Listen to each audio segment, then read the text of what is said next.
hot and dry, and we've had a very persistent, very steady and strong wind out of the west that has been pushing the fire from the French Gulch area towards the western area of the city of Reading.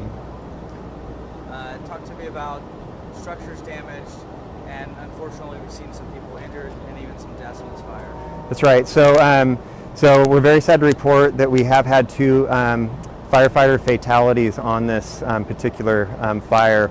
One was a private hire dozer, and the other was a City of Reading firefighter, and there will be investigations ongoing into both of those accidents.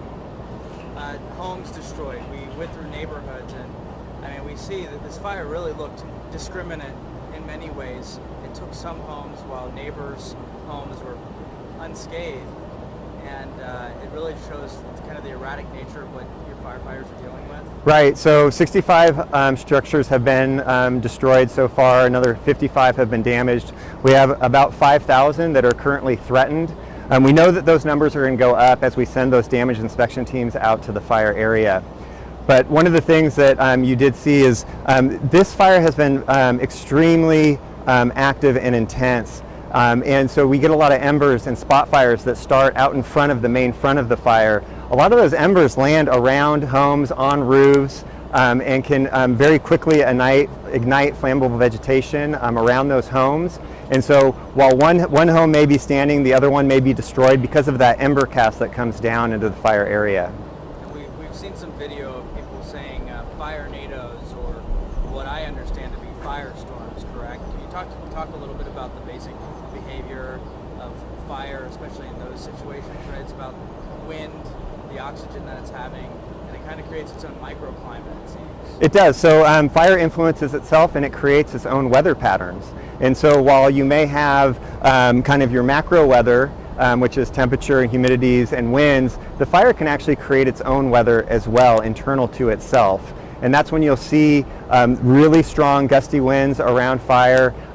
Fires that spot out in front of the main fire will start influencing each other, causing the fire to burn even more extreme between those two fires than it would by itself. Can we take a look in and the basic perimeter of the fire that we have right now and show me where it's moving? So the primary area of concern today, and has been for the last 24 to 36 hours, really is this area on the western part of the city of Reading. Obviously we have a lot of communities, a lot of homes, a lot of people that are in this area. The city of Reading itself has a population of over 90,000 people.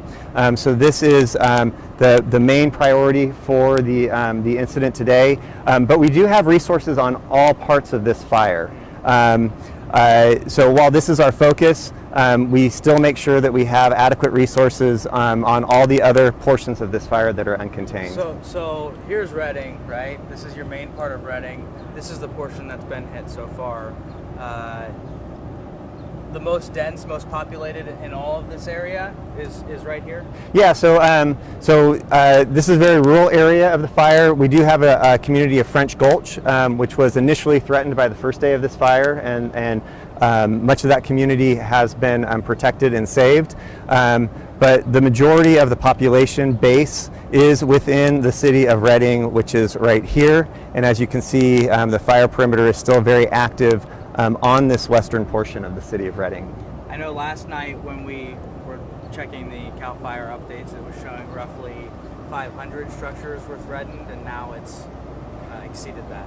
Right, so as this fire changes and grows, we update those numbers, but as of this morning, it's just under 5,000 structures that are currently threatened by this fire. And those are mostly inside the city of Reading proper? No, that would include not only the city of Reading, but any structures that are out near or within the perimeter of this fire. Okay.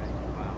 Yeah. So this is mostly the area of concern now, but then we even have all of this up here. Is there a possibility with shifting winds that's a concern now, or is it something that? No, absolutely. And so as we monitor the fire's spread and progress, we actually will look at setting up what are called advisory warnings to people, so that they know in advance that they need to be prepared to go in the event that we do issue a mandatory evacuation order. Can you discuss with me a little bit about last night?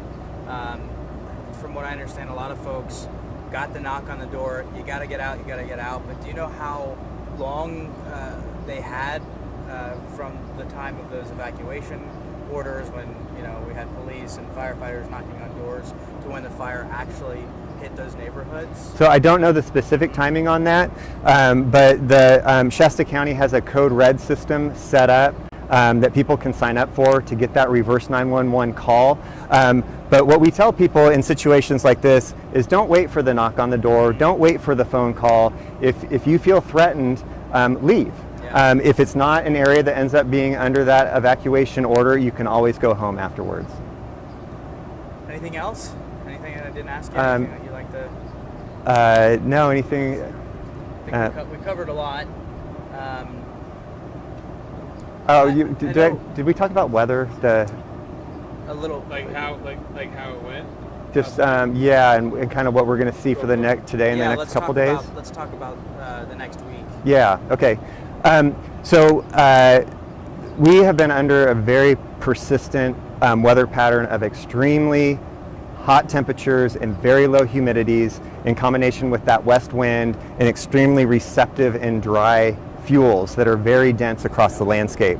That's expected to remain the same today through tomorrow, even through Friday. So there's not a lot of relief in sight for us right now. So that's very concerning to us with this fire and the kind of behavior that we've seen on this fire over the last couple days. That weather is going to continue to influence the spread of this fire. And we've already seen several fires in Northern California already. The County Fire, Pawnee, Ferguson, of course, in the Central Valley area. It's just, this is an early start to the fire season, especially compared to last year, and you expect it to go much longer.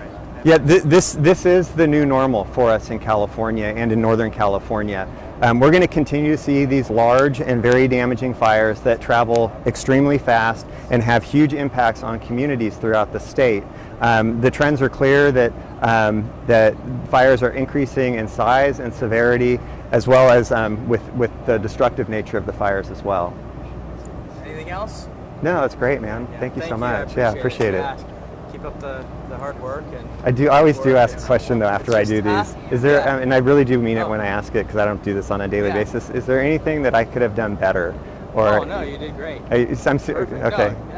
No, it's just want to kind of understand the basic physics, because these are all the questions that